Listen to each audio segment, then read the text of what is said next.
नमस्कार विद्यार्थी मित्रमैत्रिणींनो, welcome to SR genius academy. मुलांनो, आपण अन्न पदार्थाची सुरक्षा हा पाठ पाहत आहोत.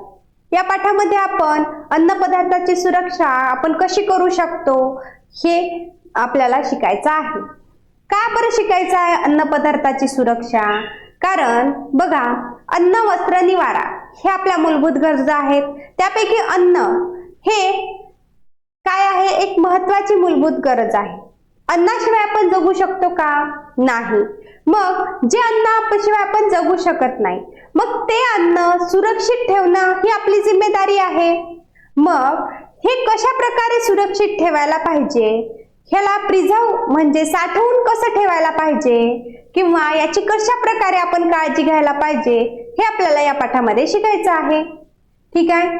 मग या पाठामध्ये आपल्याला अजून काय काय शिकायचं आहे की आपल्याला ह्या अन्नपदार्थाचा बिघाड कशामुळे होतो किंवा त्याच्या मागील काय घटक आहे, तर हे आपल्याला शिकायचं आहे. बघा, आजचा आपला टॉपिक सुद्धा तोच आहे, म्हणजे घटक तोच आहे. काय आहे आपल्या घटकाचं नाव?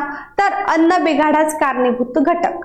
म्हणजे काल आपण बघा एक चित्र बघितले होते. या चित्रामध्ये मी तुम्हाला निरीक्षण करायचं होतं आणि चर्चा करायची होती, तर आपण काल केली होती. मी काल तुम्हाला काय सांगितलं होतं की ह्या चारही चित्रामध्ये आपल्याला काय दिसून येते? तर अन्न बिघाड दिसून येते. ठीक आहे. मग अन्न बिघाड कशाला म्हणायचं? तर बघा, जे पदार्थ खराब होतात किंवा किडतात, त्याला कीड लागते, अशा पदार्थाला अन्न बिघाड किंवा त्या पदार्थास काय म्हणतात? अन्न बिघाड असं म्हणतात. ठीक आहे. मग इथे तुम्हाला या चारही चित्रामध्ये अन्नाचा बिघाड झालेला दिसत आहे की नाही? बघा, इथे या पोत्यामधले जे धान्य आहे ते एखादा प्राणी खात आहे, त्यामुळे काय होत आहे? ते अन्न खराब होत आहे. इथे माशा त्याच्यावर बसत आहे, उघड्यावरील अन्न आहे, त्याच्यावर धूळ बसते, हे अन्न सुद्धा काय आहे? खराब आहे. ठीक आहे. इथे सुद्धा आजीबाई भाजीपाला विकत आहे, पण रस्त्यावरची धूळ आणि तिचा आजूबाजूचा परिसर खूप घाण आहे, त्याच्यामुळे त्याच्यावर सुद्धा काय होत आहे? जंतू, धूळ बसत आहे. आणि तसं जर आपण खाल्लं तर आपली प्रकृती खराब होऊ शकते. आणि ह्यासारखं जर अन्न साठवलं आपण ओलसर ठिकाणी, तर ते अन्नाची सुद्धा नासाडी होऊ शकते. मग बघा, याच्यावरून तुम्हाला असं लक्षात येईल, जर खराब झालेलं जर अन्न किंवा बिघाडलेलं अन्न जर आपण खाल्लं, तर याचा दुष्परिणाम दुसरं तिसरं कोणावर नाही, तर आपल्याच शरीरावर पडणार आहे. हो की नाही? मग याच्या मागचे कारण आणि याला आपण कसं थांबवू शकतो, ह्या सर्व गोष्टी आपल्याला या पाठामध्ये शिकवायचं आहे. ठीक आहे. मग चला आपण बघूया अन्न बिघाडासाठी मग कोणकोणते घटक कारणीभूत आहेत. ठीक आहे. मग जे अन्न पदार्थ आहे कशामुळे खराब होते? आपल्या गलतीमुळे खराब होते किंवा नैसर्गिकरित्या खराब होते किंवा कशा प्रकारे खराब होते, ते आपल्याला याच्यात शिकायचं आहे. चला मग आपण आज सुरुवात करूया आपल्या घटकाला. अन्न बिघाडास कारणीभूत घटक. ठीक आहे. अन्न बिघाडास कारणीभूत घटक. तर काय सांगितलं बघा आपल्याला इथे? काही वेळा फळांच्या साली काळपट पडतात. तुम्ही पाहिलं असेल की एखादे फळ जे आहे खूप दिवसापासून ठेवलेलं आहे, तर काही दिवसानंतर एखादं समजा केळं आहेत, ठीक आहे, किंवा सफरचंद आहे, कुठलाही फळ घ्या तुम्ही, तर ते फळ तुम्ही तसंच एका ठिकाणी जर ठेवलेलं असेल तर ते काही दिवसानंतर काय होते? काळपट पडते. हो की नाही? तुम्हाला आठवत असेल, गणपती बाप्पा आपल्या घरी येतात, आपण गणपती बाप्पा जवळ 5 फळं ठेवतो, मग ती 10 दिवसानंतर ती फळं खराब होतात. हो की नाही? मग बघा, काही वेळ जर आपण ते फळं तशीच ठेवली तर त्या फळांची जी साल असते वरची, ती काय होते? काळपट पडते. ठीक आहे. मग काही पदार्थांना कडवट किंवा नकोसा घाणेरडा वास येतो. बघा, जर एखादे काही पदार्थ असेल, बघा तुम्हाला एक उदाहरण सांगते की एखादा जर एक डब्बा आहे, त्या डब्यामध्ये तुम्ही काय ब्रेड ठेवलेली आहे आणि त्या डब्याला 2, 3 किंवा 8 दिवस उघडलंच नाही, आणि उघडल्यानंतर किंवा भाजी वगैरे ठेवलेली असेल आणि 8 दिवस तुम्ही उघडलंच नाही, आणि नंतर त्याचं झाकण उघडल्यावर किती घाण वास येतो की नाही?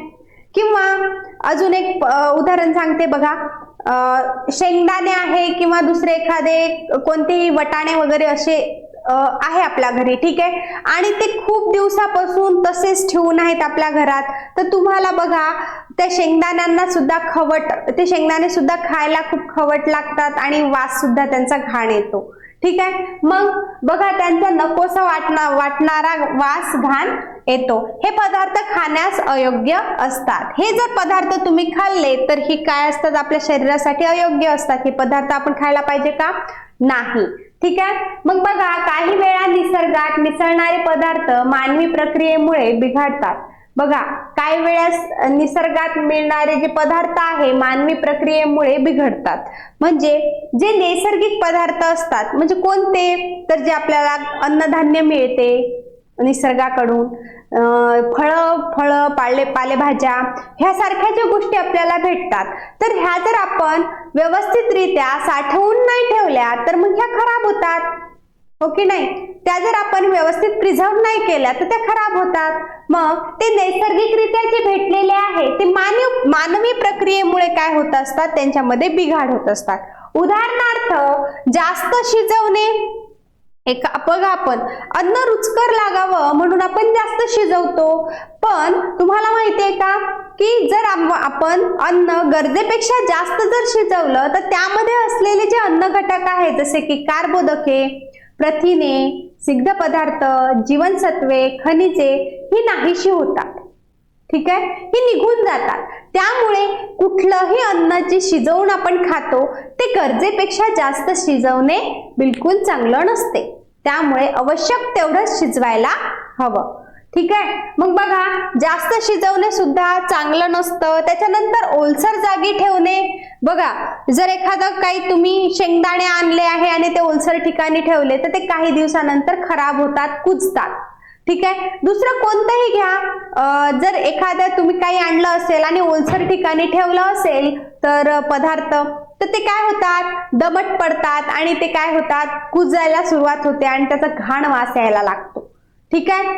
त्यानंतर बघा अयोग्य साठवणूक, जर आपण आपल्या घरी असलेले जे गव्हाचे तांदूळाची जी पोती असतात ती चांगल्या ठिकाणी जर ठेवली नाही, त्याची साठवणूक चांगल्या प्रकारे केली नाही, कुठेही कसंही ठेवलं तर मात्र काय होते, त्याची नासाडी होणार आहे आणि ते अन्न काय होणार आहे, खराब होणार आहे, ठीक आहे. तसेच बघा पदार्थाचा दर्जा बिघडतो.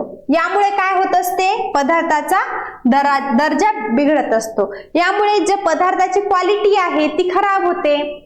चांगले पदार्थ आपण जेव्हा आणत असतो तेव्हा चांगलेच आणतो आणि त्यांची जर व्यवस्थित आपण साठवणूक केली नाही तर ते पदार्थ काय होतात, खराब होतात, हो की नाही. मग ते खराब पदार्थ आपल्याला वापरावे वाटतात का, आणि आपण वापरलेही तर काय होईल, याचा परिणाम आपल्या शरीरावर पडेल, ठीक आहे. मग बघा त्याच्यानंतर बघा एका ठिकाणाहून दुसऱ्या ठिकाणी वाहतूक करताना ते खराब होतात. जर आपण एखादा पदार्थ, आता आपण आपल्या गावाला जायचं असते, कोणाकोणाचं गाव फार लांब असतं, मग आपण काय करतो, घरून डब्बा घेऊन जातो, ठीक आहे. मग घरून डब्बा जर घेऊन गेलो तर तुम्ही बरेच वेळेस बघितलं असेल आपली आई आपल्याला बटाट्याची भाजी देते करून, ठीक आहे. मग ती बटाट्याची भाजी जर खूप वातावरण जर गरम असेल, उन्हाळ्याचे दिवस असतील तर आपली आई काय सांगते, आपल्याला आवर्जून एक गोष्ट सांगत असते की डब्बा लवकर खाऊन घे किंवा नाहीतर भाजी खराब होईल. का सांगत असेल, कारण बघा एका ठिकाणाहून दुसऱ्या ठिकाणी आपण वाहतूक करत असतो तेव्हा काय होते, तर ते पदार्थाला जास्त गरम, म्हणजे काही पदार्थ जास्त गरमीमुळे काय होत असतात, खराब होत असतात, ठीक आहे. जशी की बटाट्याची भाजी जास्त गरमीमध्ये काय होते, ती खराब होते आणि तिला घाण वास सुटतो, ठीक आहे. मग अशा पदार्थ बाकीचेही पदार्थ असतात जे की आपण एका ठिकाणाहून दुसऱ्या ठिकाणी जात असेल आणि ते जर आपल्या हवाबंद डब्यामध्येच असतील तर मग ते काय होतात, खराब होतात, ठीक आहे. मग याविषयीची अधिक उदाहरणे तुम्हाला देता येतील का, तुम्हाला याबद्दलची अजून उदाहरणे देता येतील का, की जसे की अन्न बिघाडामुळे कशा कशा प्रकारे अन्न बिघाड होऊ शकते, कोणकोणती कारणे आहेत अन्न बिघाडासाठी. तर बघा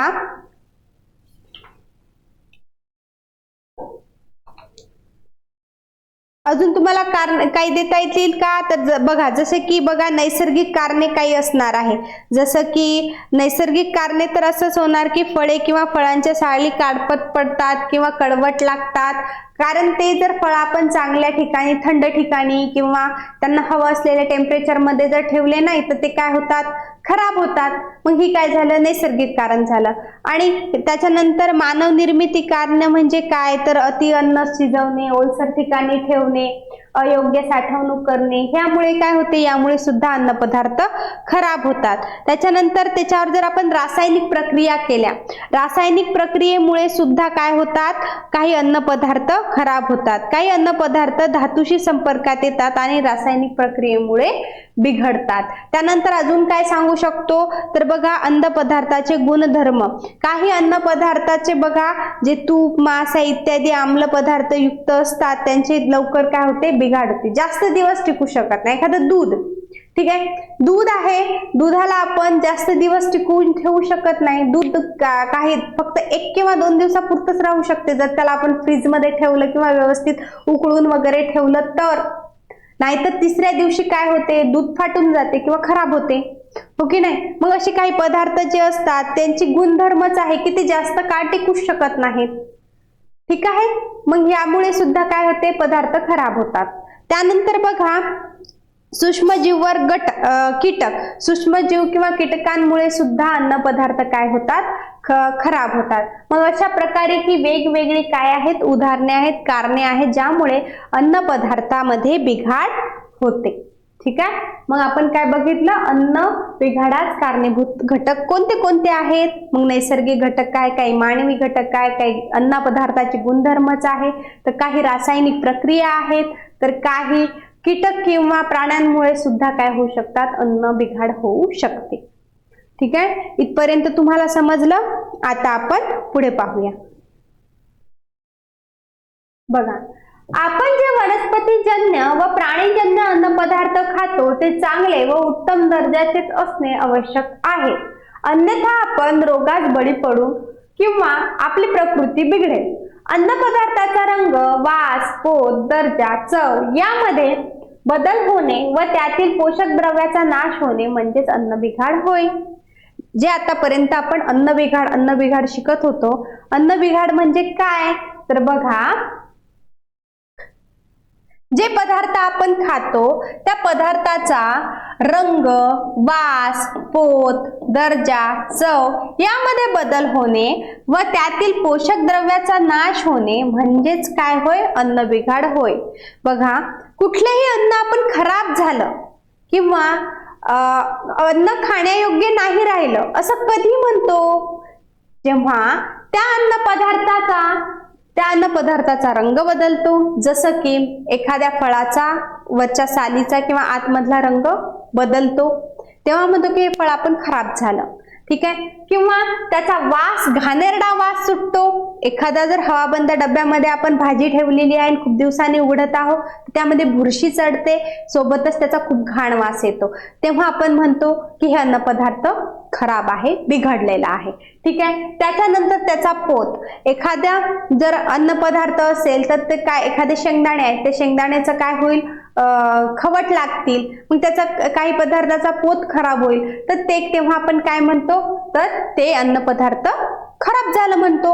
त्याच्यानंतर बघा त्याचा दर्जा, त्याची चव काय होते, बदलते, ठीक आहे. तर यामध्ये बदल होणे तसेच पोषक द्रव्याचा नाश होणे, ह्यामध्ये बदल होत आहे. म्हणजेच काय होत आहे, तर ह्या सगळ्या पदार्थामध्ये, चवमध्ये, वासामध्ये बदल होत आहे, म्हणजे त्याच्यामध्ये काहीतरी ऍड होत आहे आणि जे आपल्याला आवश्यक असलेले घटक काय होत आहेत त्याच्यामधून नष्ट होत आहेत आणि दुसरे जे आवश्यक नसलेले जे घटक आहेत ते त्याच्यामध्ये वाढत आहेत. त्यामुळे त्यांच्यामध्ये काय होत आहे, त्या पदार्थामध्ये बदल होत आहे आणि बदल झाल्यामुळे बदल आपल्याला लगेच दिसून येतो, ठीक आहे. त्यामुळे आपल्याला कळते की हे अन्न पदार्थ खराब आहे, कारण आपल्याला हा फरक माहिती असतो की चांगलं अन्न पदार्थ कोणता आहे आणि खराब कोणता आहे, आणि आपण तो ओळखतो कशावरून, मग रंग, वास, पोत, दर्जा, चव यांच्यावरून आपण ते ओळखत असतो. ठीक आहे. मग बघा इथे आपल्याला सांगितलेलं आहे जे आपण वनस्पती आणि प्राणी पासून जे अन्न खातो, वनस्पतींपासून पालेभाज्या, फळे, जे काही अन्न आपण खातो, प्राण्यांपासून प्राण्यांचे मांस वगैरे, आपण जे दूध, जे काही पदार्थ आपण खातो ते काय, ते चांगल्याच आणि उत्तम दर्जाचेच असणे आवश्यक असते. जर आपण ते पदार्थ, खराब पदार्थ जर खाल्ले किंवा खूप दिवसाचे पदार्थ जर खाल्ले तर काय होते, आपल्याला रोगास बळी पडावे लागते. आपल्याला काय होऊ शकते, वेगवेगळे रोगाचे किंवा पोटाचे विकार होऊ शकतात, वेगवेगळे रोग होऊ शकतात. ठीक आहे. तर बघा, आणि आपली प्रकृती काय होते, बिघडते. ठीक आहे. म्हणजे तुम्हाला हे लक्षात आलं असेल, जर बिघडलेले अन्न पदार्थ जर आपण खाल्ले तर आपल्या शरीराची आपली प्रकृती सुद्धा काय होते, बिघडते. ठीक आहे. त्यानंतर आता आपण पुढे बघूया. बघा, विचार करा व चर्चा करा. हे तुम्हाला एक विचार करा आणि चर्चा करा म्हणून प्रश्न आहे, ते आपण पाहूया. ठीक आहे. बघा, सुट्टीच्या दिवशी बाहेर गेल्यावर आपण आपल्या परिवारासोबत, मित्रमैत्रिणीसोबत पाणीपुरी, वडापाव, पिझ्झा, बर्गर, शेवपुरी, पावभाजी असे तोंडाला पाणी आणणारे पदार्थ आवडीने खातो. पण हे पदार्थ कोठे बनवले जातात, कोणत्या ठिकाणी विक्रीस ठेवलेले असतात, आपणास हे पदार्थ देणाऱ्या व्यक्तीचे हात स्वच्छ होते का, यासाठी कोणते पाणी वापरले होते, ह्या सर्वांचा आपण विचार करतो का? आपण याचा विचार करतो का? ह्या सर्व बाबींची तुमच्या विज्ञान शिक्षकासोबत चर्चा करा. याच्यासोबत आपल्याला चर्चा करायची आहे. तुम्ही तुमच्या मित्रमैत्रिणीसोबत, आई वडिलांसोबत, बहीण भावांसोबत बाहेर गेला असाल. ठीक आहे. बाहेर गेल्यानंतर आपण वेगवेगळे काय करत असतो, पाणीपुरी, वडापाव, छान पिझ्झा, बर्गर, शेवपुरी, पावभाजी, आलं तोंडाला पाणी, आलंच असेल हो की नाही. मग हे पदार्थ आपण खातो. ठीक आहे. मग हे पदार्थ आपण खातो, तर पण आपण हा विचार करतो का कधी की ते पदार्थ कुठे बनलेले आहे, कसे बनलेले आहे, तिथे आजूबाजूचा परिसर कसा आहे, ह्याचा विचार करणे खूप आवश्यक आहे. का आवश्यक आहे? बघा, हे पदार्थ कोठे बनवले जातात. जर ते पदार्थ एखाद्या खराब ठिकाणी बनवले असतील, अस्वच्छ ठिकाणी बनवलेले असतील, तर आपण ते पदार्थ खात आहोत, म्हणजेच याचा परिणाम कशावर होणार आहे, आपल्या प्रकृतीवर, आपल्या आरोग्यावर होणार आहे. म्हणून आपल्याला सर्वप्रथम हे पाहावंच लागणार आहे की हा पदार्थ बनला कुठे. ठीक आहे. कुठलाही पदार्थ, आता तुम्ही म्हणाल बाहेरच्या रोड साइड जे आहेत फूड, ते तर आम्ही खातो, मग तिथे आपण पाहू शकतो की कुठून बनलं, काय बनलं, कसं बनलं. ठीक आहे. तिथल्या त्या दुकानदाराला विचारू शकतो. पण तुम्ही म्हणाल की जर पॉकेटमध्ये जर आपल्याला येते जे पॅकेट आपण खात असतो, त्याच्यामधले चिप्स, कुरकुरे वगैरे, ते कसे बनलेले असतात, ते स्वच्छ असतात की नाही, तर त्यांच्यावर एक्सपायरी डेट लिहिलेली असते. ती एक्सपायरी डेट पाहिल्याशिवाय खायचं नाही. ठीक आहे. ह्याबद्दल सुद्धा तुम्ही काय करायला हवं, चोखंदे राहायला हवं. ठीक आहे. बघा, सतर्क राहणे आवश्यक असते. ठीक आहे. कोणत्या ठिकाणी विक्रीस ठेवलेले असतात. जर तुम्ही एखाद्या ठिकाणी पाणीपुरी खायला गेले, वडापाव खायला गेले आणि त्याचा साईडचा परिसर खूप घाण आहे आणि तिथे खूप माशा वगैरे फिरत आहेत, खूप गलिच्छ परिसर आहे, तर मग त्यामुळे काय होणार आहे, तिथे आजूबाजूच्या परिसरामध्ये असलेला जे धूळ आहे, जिथे असलेले जे जीवजंतू आहेत, ते जीवजंतू काय होतील, त्या पदार्थावर बसतील. मग अशा प्रकारचे पदार्थ खाल्ले तर आपली प्रकृती बिघडू शकते. ठीक आहे. मग आपण ते पाहायला हवे की विक्रेत्याने ते विकायला कुठे ठेवलेले आहे, चांगल्या ठिकाणी ठेवलेले आहेत की नाही, याबद्दलची आपल्याला माहिती करून घेणे आवश्यक असते. आणि ते पाहूनच, व्यवस्थित आहे की नाही ते पाहूनच खायला हवे. आणि त्याने उघड्यावर तर विकायला नाही ठेवल्यानं झाकून ठेवलेले आहेत की नाही, व्यवस्थित त्याची तो काळजी घेत आहे की नाही, जो पदार्थ तो विकत आहे, याची आपल्याला पहिले तिथे पाहायचं. ठीक आहे. त्याच्याशिवाय घ्यायचं नाही. कुठलंही काहीही खाल्लं की मग तुम्हाला आजार होतात. ठीक आहे, मग त्याच्यासाठी आपल्याला हे पाहावं लागणार आहे. तसेच बघा, आपण हे पदार्थ देणाऱ्या व्यक्तीचे हात स्वच्छ होते का? पाणीपुरी खातो आपण, त्याचे हात स्वच्छ आहेत की नाही हे आपल्याला पाहायला हवं. त्याने हँड ग्लोव्ज घातलेले आहेत की नाही. बऱ्याच ठिकाणी असते की पाणीपुरीवाले हातामध्ये हँड ग्लोव्ज घालतच नाहीत, पण काही काही ठिकाणी स्वच्छतेची काळजी घेतली जाते आणि ते पाणीपुरी देणारा सुद्धा किंवा कुठलाही म्हणा, वडापाव देणारा, पावभाजी देणारा हा सुद्धा हँड ग्लोव्ज घालतं आणि हे करणं चांगली गोष्ट असतं. ठीक आहे, त्यांनी जर घातली नसेल तर तुम्ही त्यांना सल्ला द्या की जर तुम्हाला त्यांच्यामध्ये जर ज्या ठिकाणी तुम्ही जात आहात आणि तिथे जर तुम्हाला काही खराब दिसत आहे तर तुम्ही त्यांना सांगा. ठीक आहे, सांगल्याने तुमचं वाईट होणार नाही, बाकीच्यांचं चांगलं होणार आहे, त्याचंही चांगलं होणार आहे. ठीक आहे, त्यामुळे समोरच्याला समजून सांगायचं. ठीक आहे, बघा त्यानंतर त्यासाठी कोणते पाणी वापरले जाते हेही आपण पाहायचं की तो जर काही आपल्याला पाणीची वस्तू किंवा आपल्याला पाणी बद्दल देत असेल, काही पदार्थ बनवत असेल तर मग ते पदार्थ बनवण्यासाठी पाण्याची आवश्यकता असते. मग ते पाणी कुठलं घेतंय, घाणेरडं आहे, चांगलं आहे, स्वच्छ आहे की नाही, की हे सुद्धा आपण पाहायला हवं. ठीक आहे, मग तसेच या सर्वांचा विचार करायलाच हवा. करतो का नाही, करायलाच हवा. ते करूनच आपण काय करायला हवं, अन्न पदार्थ खायला हवे. ठीक आहे, आपण जर याच्याकडे काय म्हणू शकतो आपण त्याला, लक्ष नाही दिलं, दुर्लक्ष केलं तर काय होईल, याचा परिणाम आपल्याच शरीरावर पडणार आहे. त्यामुळे तुम्ही कुठेही यानंतर फ्रेंड सोबत जा, टीचर सोबत जा किंवा फॅमिली सोबत जा बाहेर, तर सर्वप्रथम हे बघा की तुम्ही जे काही खात आहात ते व्यवस्थित, सुरक्षित, चांगलं अन्न आहे का नाही. ठीक आहे, आता आपण पुढे बघूया.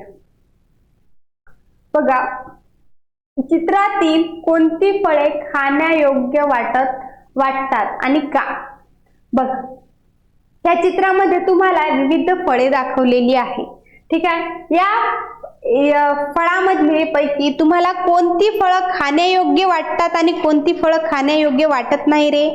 बघा, याच्यामध्ये आपल्याला वेगवेगळी फळं दिलेली आहेत. ती फळे आपल्याला पाहायची आहे की कोणती आपण खाऊ शकतो. ठीक आहे, एक मिनिट.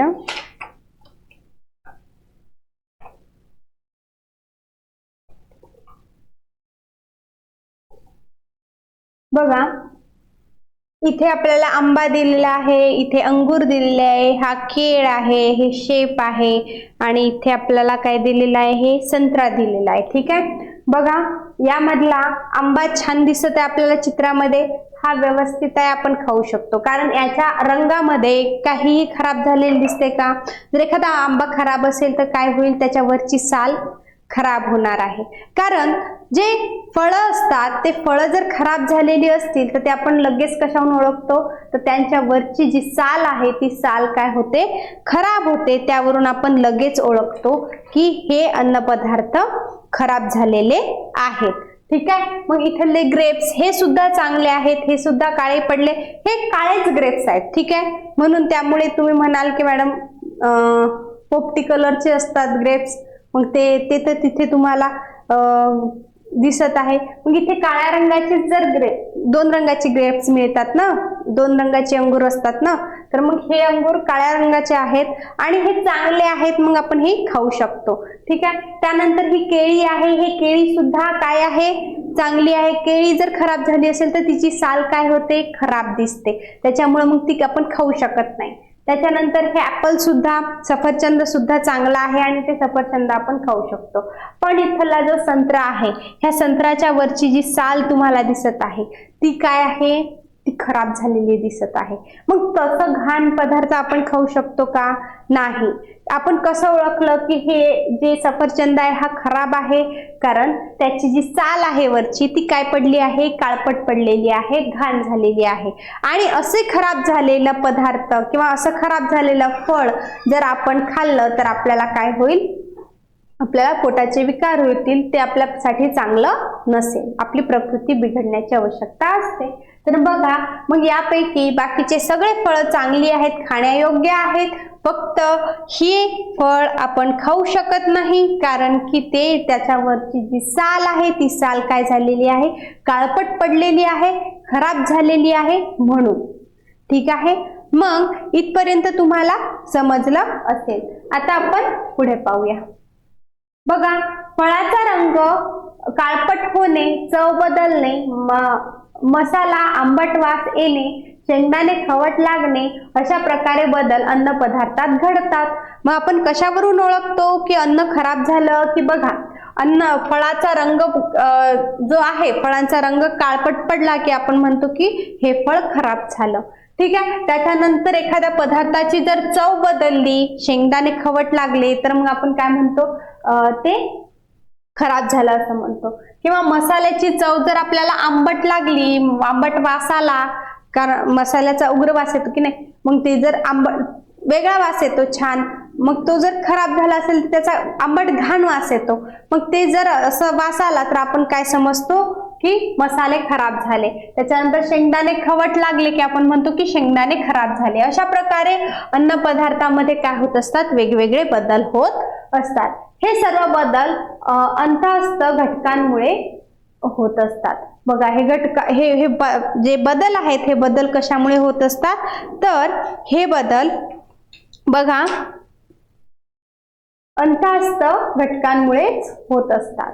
शेतात अन्न पदार्थ तयार होताना अनेक वेळा त्यांना इजा पोहोचते. बघा, शेतात जर काही अन्न पदार्थ तयार होत असते तर ते बरेच वेळेस त्याला इजा पोहोचते. जसं की एखादे पक्षी येते, त्याला अर्धवट खाऊन जाते, किंवा एखादा उंदीर वगैरे असू शकते, तोही झाडावर चढून एखादा खाऊ शकते, किंवा शेतामध्ये जे अन्नधान्य पिकवत असतो त्याचीही काही आळ्या म्हणा किंवा दुसरे कीटक म्हणा त्याची नासाडी करतात, ते खातात, त्यामुळे त्याला काय होत असते, इजा पोहोचते. ठीक आहे, जसे अयोग्य हाताळणी, अयोग्य साठवण, अयोग्य वाहतूक इत्यादीमुळे ते खराब होतात. बघा, अयोग्य हाताळणी केली, आपण व्यवस्थित जर त्या पदार्थाला हाताळलं नाही किंवा व्यवस्थित जर आपण त्या काय म्हणू शकतो, त्या धान्याला, अन्नधान्याला, फळाला जर आपण हाताळलं नाही तर ते काय होतात, खराब होतात. कसेही टाकले आपण, कसेही वरतून खाली फेकले ते फुटतात, खराब होतात, हो की नाही. मग किंवा आपण त्याची साठवण व्यवस्थित ठिकाणी केली नाही, कोरड्या ठिकाणी, किंवा बघा आंबे जे असतात, आंब्याच्या पेट्यांमध्ये आपण काय करते, जे गवत असते त्या गवतामध्ये टाकून देतो, त्यामुळे काय होतात, आंबे चांगले राहतात. म्हणून ते खूप दूरपासून, वाहतुकीपासून इथपर्यंत येऊ शकतात. जर तुम्ही हवाबंद डब्यामध्ये आंबे ठेवले असते, तशी वाहतूक केली असती तर ते चांगले राहिले असते का? नाही, बिलकुल नाही राहिले असते. मग त्याची साठवणूक आणि त्याची वाहतूक सुद्धा आपल्याला योग्यरित्या करायला हवी, तरच ते अन्न पदार्थ व्यवस्थित टिकून राहतात. ठीक आहे, तसेच बघा, काही समजा एखादे जे फळं आहेत, आपण जर एकावर एक तशीच ठेवली तर काही फळं खाली दबली जातात, दबल्यामुळे काय होतात, ती खराब होतात.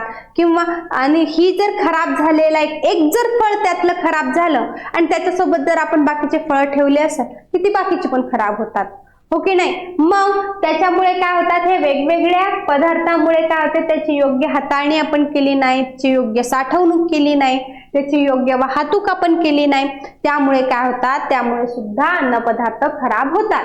काही अन्न पदार्थ, उदाहरणार्थ दूध, मांस इत्यादी आम्ल किंवा आम्लारी युक्त असतात. बघा, काही दूध, मांस हे जे पदार्थ आहेत हे काय आहेत, आम्लारी युक्त पदार्थ आहेत. तर काही पदार्थाचा धातूशी संपर्क झाल्यास रासायनिक प्रक्रियेमुळे काय होत असते, ते बिघडतात. बराच वेळ हवा, पाणी, जमीन यांच्यामधील सूक्ष्मजीव आणि कीटकांचा अन्नामध्ये प्रवेश होऊन अन्न बिघडते. बघा, काही वेळेस बघा सूक्ष्मजीव आणि कीटकांमुळे सुद्धा अन्न पदार्थ बिघडतात, तर काही वेळेस त्यांच्यावर रासायनिक प्रक्रियेमुळे सुद्धा अन्न पदार्थ बिघडतात. तर काही वेळेस बघा, ते जे पदार्थ आम्लयुक्त पदार्थ असतात ते काही काळ टिकू शकत नाही, ते त्या पदार्थाचा गुणधर्मच असतो, त्याच्यामुळे सुद्धा ते अन्न पदार्थ खराब होतात. ठीक आहे. मग अन्न बिघाड करणारे आणखी कोणकोणते घटक तुम्हाला सांगता येईल? मग तुम्हाला या प्रश्नावर विचार करायचा आहे की अन्न बिघाड होण्याचे अजून कोणकोणते घटक तुम्हाला माहिती आहे, त्याच्याबद्दलची तुम्हाला माहिती घ्यायची आहे. ठीक आहे मुलांनो, इथपर्यंतचा भाग तुम्हाला छानपैकी समजला असेलच. आपण काय काय पाहिलं? आपण अन्न बिघाडास कारणीभूत घटक, त्यामध्ये आपण सगळ्यात पहिले नैसर्गिक घटक कोणता आहे, नैसर्गिक म्हणजे कारणे बघितली की कारणीभूत घटक म्हणजे कोणती कोणती कारणामुळे अन्न पदार्थ खराब होतात. तर पहिलं नैसर्गिक कारणांमुळे. ठीक आहे, म्हणजे एखाद्या ठिकाणी जर जास्त वेळ आपण फळं ठेवले तर ते काळपट पडतात आणि खराब होतात. दुसरं मानव निर्मितीकरणेमुळे, मानवी प्रक्रियेमुळे सुद्धा काय होतात, ते काय होतात, खराब होतात. तिसरं बघा, अन्न पदार्थाच्या गुणधर्मामुळे सुद्धा काय होतात, बघा अन्न पदार्थाची जर आपण व्यवस्थित हाताळणी केली नाही, त्याला योग्य साठवण केली नाही, तरी सुद्धा काय होतात, ते अन्न पदार्थ खराब होतात. तसेच बघा, काही रासायनिक प्रक्रियेमुळे सुद्धा काय होतात, अन्न पदार्थामध्ये बिघाड होते. त्याच्यानंतर काही सूक्ष्मजीव आणि कीटकांचा त्याच्यावर अटॅक केल्यामुळे सुद्धा काय होते, ते अन्न पदार्थ खराब होतात. अशी वेगवेगळी घटक आहेत. अजून यापेक्षा वेगवेगळी जर तुम्हाला घटके माहित असतील तर ते सुद्धा तुम्ही त्याच्यामध्ये लिहू शकता. ठीक आहे, मग चला आता इथपर्यंतचा भाग तुम्हाला छानपैकी समजला असेलच. आता यानंतरचा जो पुढचा भाग आहे अन्न नासाडी, तो आपण पुढच्या लेक्चरमध्ये बघूया. तोपर्यंत धन्यवाद.